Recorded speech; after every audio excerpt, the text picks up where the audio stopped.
Good evening, book of face mates. It is Sparkles here, your imposter voice, ditcherer, assistant helper, shadow values queen, person who wants everybody that she knows to live their life happy. I am here tonight to have a bit of a chat. Hello, Susanna. Hi, Bronnie. Oh my gosh, two of my favorite people. I'm here tonight. Hi, Ben. I'm here tonight to talk about shadow values and how they can keep you holding on to people long after you should have let them go. Now, you've probably seen me nattering on here about shadow values and business and stepping up and, getting comfortable with attention, harnessing your rebellious energy to break the rules and innovate your business and all of the cool things. But there's another side to shadow values. And one of the shadow values is control. And in relationships, now this isn't just our interpersonal, most intimate relationships. This is in a lot of our interactions with people. Control is a shadow value that really shows up. We want to control the other person. We want them to do what we want. We want them to behave a particular way. And in this space, we stop seeing that person in front of us as an individual. We see them as someone to be manipulated. We want to change them. We want to manage them. We start attacking them, and then we start creating things in our lives that we can then say, this person hurt us, this person did the wrong thing by us, and we can be all sad and that's actually hard work. So when we're in a space where we feel that we have to control, manipulate, dictate, and create stories around people, so then we can validate why we are feeling sad and why we don't get what we want and talk about them and use that to make ourselves feel better, we have a problem with the shadow value of control. Now, control is one of those values where you get to decide what you hang on to and what you let go of. And one of the biggest lessons is really knowing when to stop attempting to administer control on people and in our lives, and when to let go. Because when we let go of the expectation and the demands and the pressure that of externally being satisfied and looked after by people, we can then come into a space of inner peace. Now, believe it or not, that was not the angle that I was going to go for with this live tonight. I had something else in my head that I was going to share. But I was listening to a Marianne Williamson live stream earlier today where she talked about that. Because when you can own that you are attempting to control people and to create the situation to work in your favor, and chances are that's because you are looking for some external fulfillment, you can actually change your life. Now, the angle that I was going to talk about with shadow values and relationships and letting people go, let me get back on topic, because if you haven't figured out, I don't script these. I have an idea what I want to say, but then sometimes words just fall out that I didn't expect. But when you are in a relationship with somebody, or when it's hurting to be in a relationship, or you aren't feeling good about being in it, a good question to ask is, by keeping these people or this person in my life, what shadow value are they satisfying? Now, 7 months ago now, my relationship ended. I thought I'd found the man that I was going to marry. Didn't work out that way, obviously, because the relationship ended. But it wasn't a clean ending. And, here I am talking about shadow values and teaching shadow values, and I was not paying attention to my own work. But they do say we teach what we need to learn. So in this space, being able to walk away and release the connection sooner, if I had have identified what needs were being met from a shadow values perspective sooner, that would have made it easier. Now let me explain. So in my last relationship, I got a lot of attention. Now, from a shadow values perspective, I love attention. I love being the center of attention. Look at me, I'm on here doing Facebook Lives. I'd much rather do a Facebook Live than sit down and write this in a blog.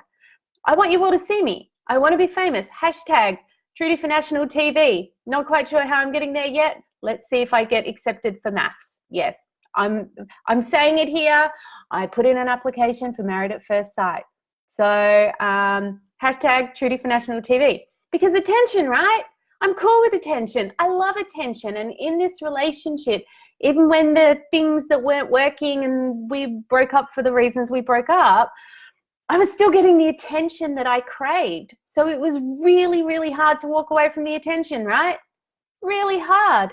So it kept me in a space that probably wasn't really healthy. Now, rebelliousness is another shadow value. Now, with the reason that we broke up, everyone was probably like, you should just fuck him off and just brrr. But I didn't, because everyone was telling me what to do. So I was just like, no, you can't tell me what to do.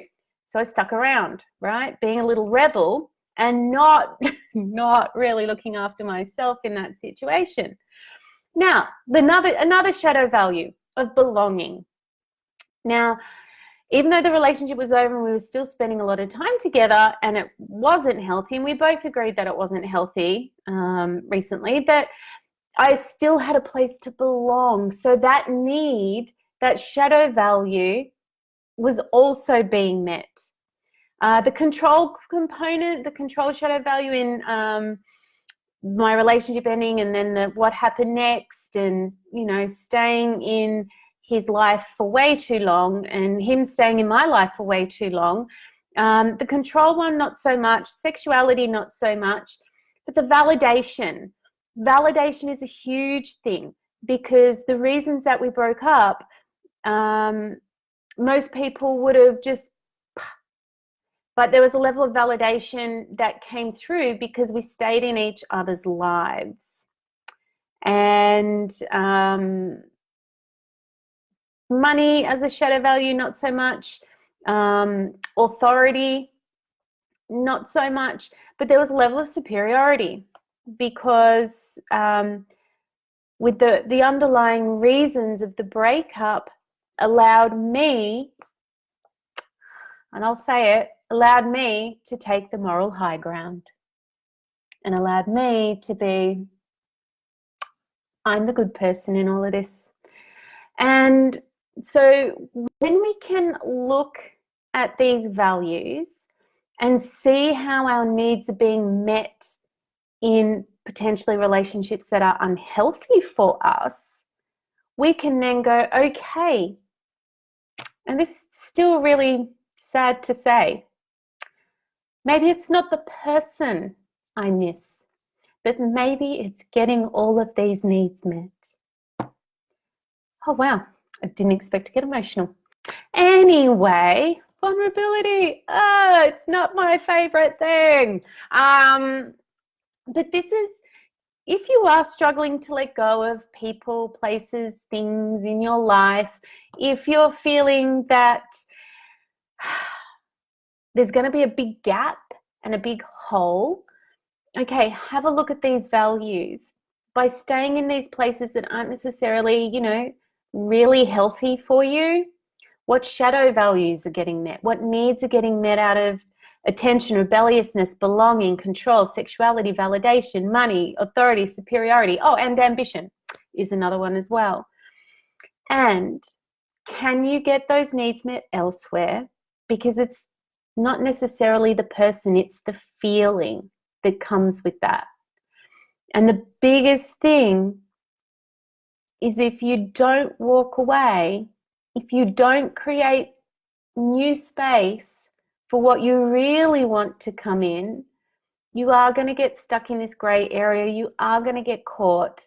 And Well, I love shadow values and I love embracing them. And I love that what happens after you embody them, they become a golden value and they can really transform your life, whether it's your personal life, your friendships, your intimate relationships, or your business.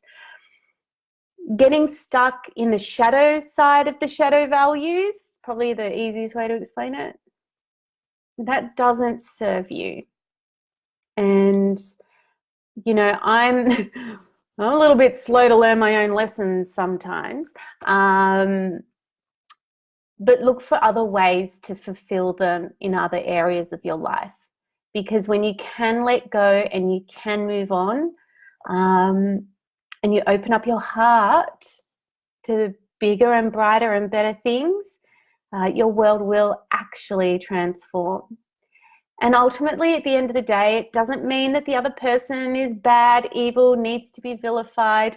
Marianne Williamson, you know, she does talk about, I've got some notes down here, that when you want to gossip and blame and point your finger at other people and, you know, you're really just putting a cloud around your own light and expecting another person to love you. If you can't see their light and you don't open up to their light, it makes life really not so much fun. And I'm all about us having a really amazing, happy, loving life. And this is why I run Embrace. So I might as well talk about it now. If anyone's here or anyone watches till the end, this program really is, it's so hard to explain. Embrace is so hard to explain because it changes your life on every single level. We go through all of those values. I show you how to embody them and how to own them and how to come to those values with a place of grace.